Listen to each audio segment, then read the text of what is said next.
1849, where he said the bowels after a long time constipated another lack in the same person. Be louder, please. Anandada, be louder, please. Uh, how the disease has such different symptoms, I do not profess to হ্যাঁ explain. ঠিক আছে। Next slide. Next slide.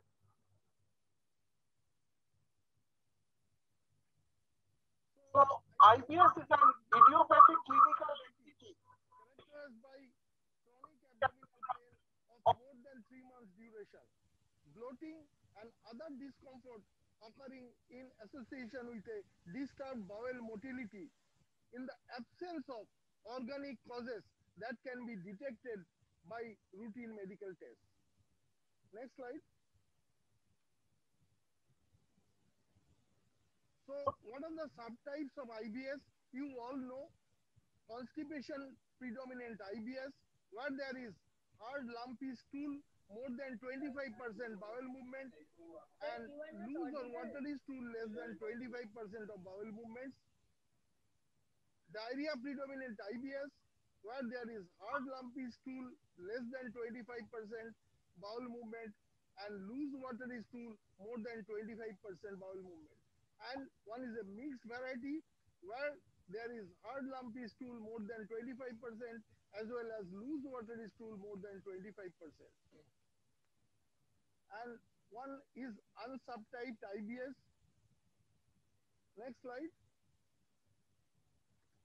So this disease is present all over the globe. In our country, India, you can see here from this map that the prevalence is less than 5%. Next slide. Next slide. So overall prevalence in India is 4 to 7.5%.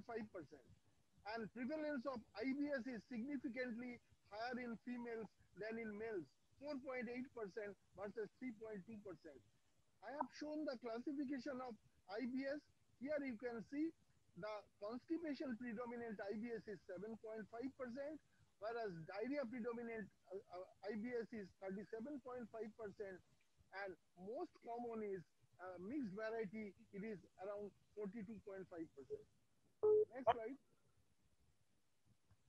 So what are the symptoms?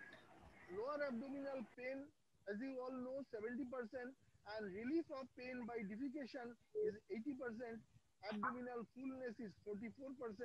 Incomplete evacuation, mucus with stool, diarrhea, constipation, digital evacuation, ribbon-like stool, and straining at stool.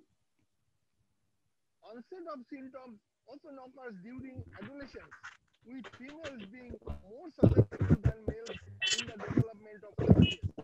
In this connection, I just wanted to mention that if there is acute abdominal pain or acute symptoms, generally it is not an IBS case. Next slide. Next slide.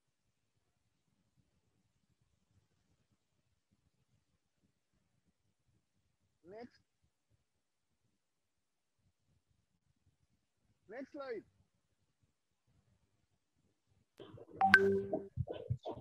IBS is always associated with comorbidity like psychiatric disorders, functional non-gastrointestinal disorders, functional gastrointestinal disorders.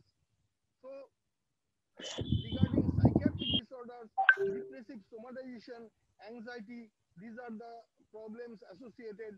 And regarding functional non-gastrointestinal disorders, here fibromyalgia syndromes, chronic fatigue syndrome, and other chronic pelvic pain, chronic prostatitis, these are the symptoms. And regarding functional gastrointestinal disorders, here functional dyspepsia, nausea, heartburn, diarrhea, constipation, etc.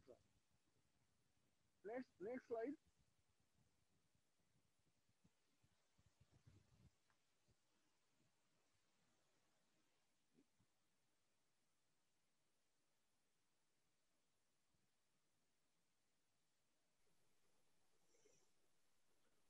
Audio not coming.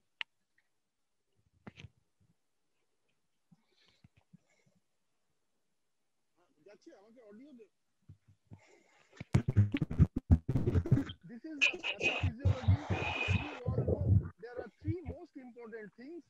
one is gut abnormal motility. Next is visceral inflammation, and another is intestinal infection or visceral hypersensitivity and intestinal infection. All these things lead to increased permeability of intestinal consultings and ultimately this IBS onset.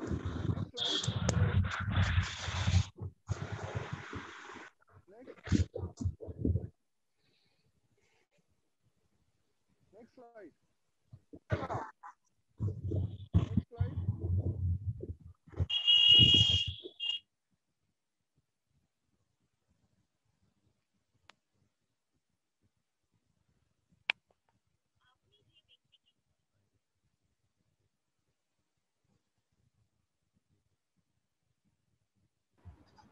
Sir, sorry for interruption. Nothing is audible. কিন্তু কৌশিক বলছে শোনা যাচ্ছে। Sir, we cannot hear you. কিচ্ছু শোনা যাচ্ছে না। Hello. হ্যাঁ, কিছুই শোনা যাচ্ছে না। স্যার, আপনি হেডফোনটা খুলে কথা বলুন। ডাইরেক্ট ল্যাপটপ জ্যাক থেকে খুলুন স্যার। ডাইরেক্ট কথা বলুন। জ্যাক থেকে খুলে দিয়েছি। Now you can hear me? Yes, yes. Better sir, better.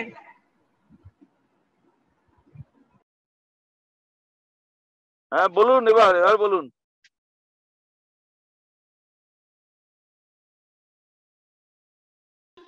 কিছু শোনা যাচ্ছে না। কিছু শোনা যাচ্ছে না।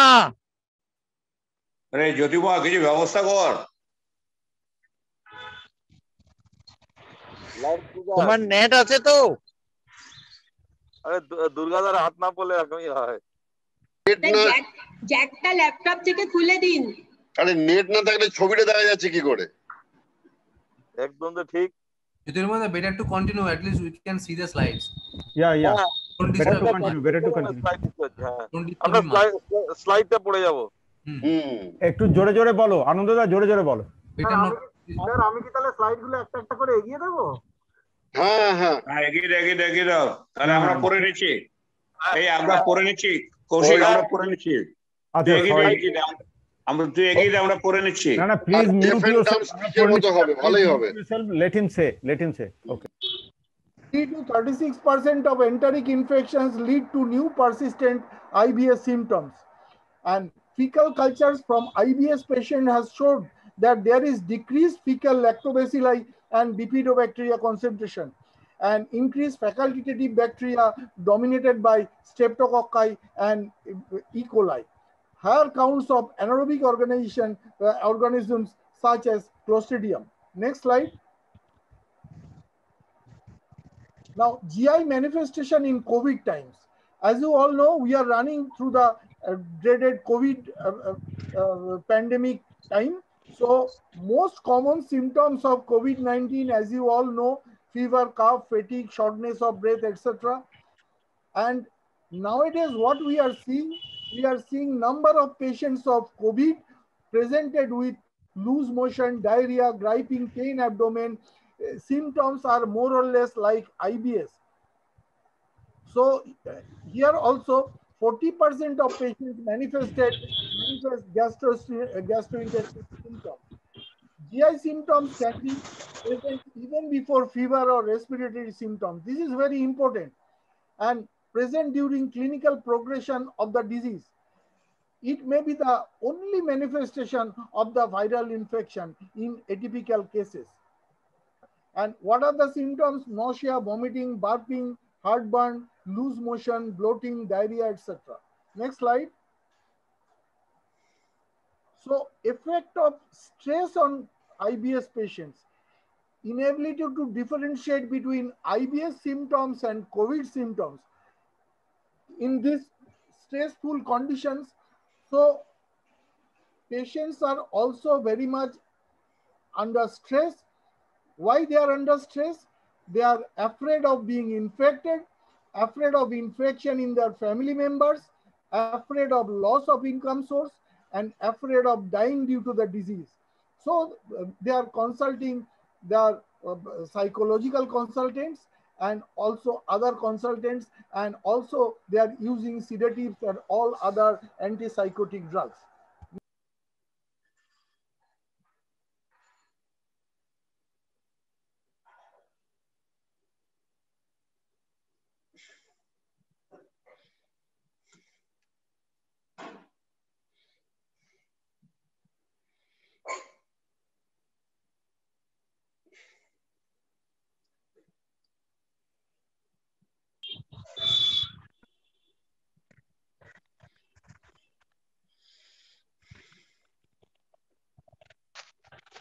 কি হলো আওয়াজ নেই কেন?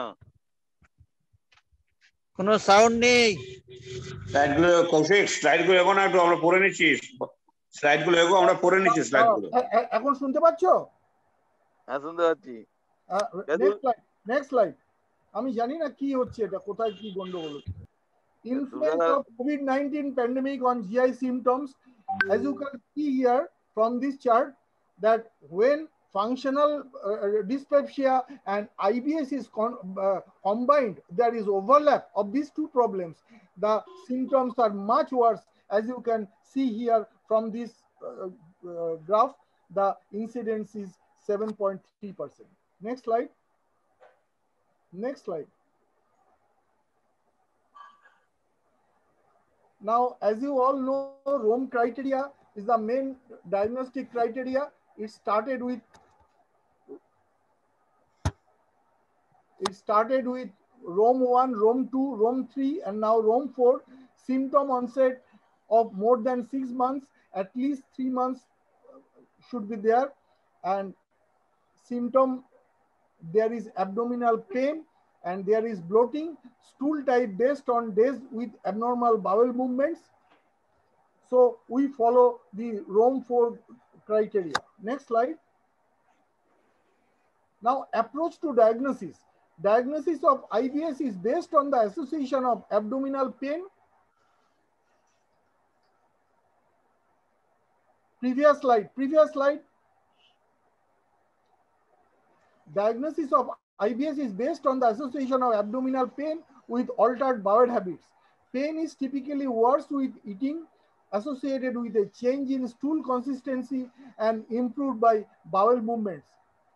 Pain that is continuous in nature, unrelated to a change in bowel habits and not explained by organic disease, and is more likely to be due to functional abdominal pain than IBS. Next slide. Now, there are some red flag signs. When we diagnose a case of IBS, these red flag signs should not be there. New onset symptoms at 40 years or older, or acute symptoms, as I have already mentioned. An unintentional weight loss, we should be very, very careful. Nocturnal diarrhea is never IBS. Anemia, most of the time diagnosed as IBS, but it is due to worm infestation. Bloody stool generally never occurs in IBS. Family history of colon cancer has to be taken care. Celiac disease, we have to test for TG-IgA level, and IBD to be excluded by fecal calprotectin level when it is more than 50 microgram, so it is not IBS. Next slide. So this is another diagnostic algorithm. Patient with recurrent abdominal pain or discomfort of more than 3 days per month during the previous 3 months, associated with 2 or more of the following: relief with defecation, a change in stool frequency, a change in stool form, or bloating and or distension. So if the symptoms is present, so we initially we diagnose as a case of IBS and check the alarm features, which I have already mentioned. If the alarm features present, then investigate accordingly. If the alarm features are not present, so consider common laboratory tests like blood sugar, ESR, CRP, thyroid function, fecal occult blood, stool studies, celiac serology, etc. If the normal laboratory feature, make the IBS diagnosis and explain IBS to treat the primary symptoms, etc. Next slide. So there are a lot of differential diagnoses. I'm not going to detail those things. I'll just mention a few, like parasitic infections, viral gastroenteritis, amoebic infections, lactose intolerance or fructose intolerance, thyroid disorders, and some panic disorders or depressive somatization, and last but not the least is IBD, of course. Next slide. Next. So management of IBS, it may be diarrhea predominant, where the drugs like loperamide, iloxadoline, cholestyramine, ondansetron, and non-absorptive antibiotic like rifaximin to be used, and bloating, rifaximin, and probiotics, and regarding pain, antispasmodics, where there is constipation predominant IBS, water-soluble fiber laxatives, linaclotide, lubiprostone, and prokinetic. These are the two newer drugs, and prokinetics. And regarding bloating, linaclotide, lubiprostone, and low fermentable oligosaccharide, disaccharide, monosaccharide, aniline, polyol diet. These are some food articles which are not to be taken if there is bloating or IBS symptoms.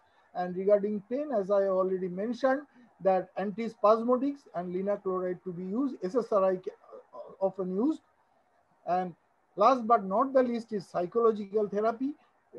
Initially, there was a thought that these IBS patients are to be treated not by physicians but by psychiatrists, and mixed variety of IBS. If there is laxative abuse, stop laxative, and if there is loperamide abuse, stop loperamide, give antispasmodics. Next slide. So management of IBS, I have already told about the diet. Here you can see if we can avoid certain foods like fatty foods and increase fiber intake, the intake becomes less, and avoiding alcohol also, the intake is less. Next slide. And treatment options for IBS constipation, I have already mentioned regarding bulking agents, osmotic laxatives, stimulant laxatives, emollient laxatives, and 5-HT4 agonists. These are new drugs like tegaserod, initially used for a few years, but nowadays not used. And chloride channel activator, these are coming, lubiprostone, 8 microgram twice daily with meals. Next slide. Now, treatment options for IBS diarrhea predominant. Again, antidiarrheals I have already mentioned. Newer drug is 5-HT3 antagonist like alosetron. And here there is a role of tricyclic antidepressants like amitriptyline, doxepin, imipramine, etc. And antibiotics are used. Non-absorbable rifaximin has a great role. And in our day-to-day practice, we are using rifaximin quite a lot. Next slide. Next. So I have already mentioned that psychological therapies for IBS, it has got a great role, that cognitive behavioral therapy and relaxation exercise, hypnotherapy, multi-component psychotherapy, and dynamic psychotherapy, stress management, and mindfulness meditation. These are some of the avenues for psychotherapy which can be utilized in IBS patients which are intractable. Next slide. Now coming to the emerging therapy, there are some drugs which are emerging. One is ileal bile acid transporter inhibitor. These are all, most of them are in the experimental stage. Guanylate cyclase C agonist, opioid antagonist like naloxone, naltrexone, 5-HT4 agonist prucalopride, which has been used nowadays in the market now, and opioid receptor agonist, azimadoline, and carbon-based absorbent CRF antagonist, and serotonin synthesis inhibitor, 5-HT3 antagonists like ramosetron. These are the new upcoming drug, ramosetron, and SSRI and SNRIs. Next slide.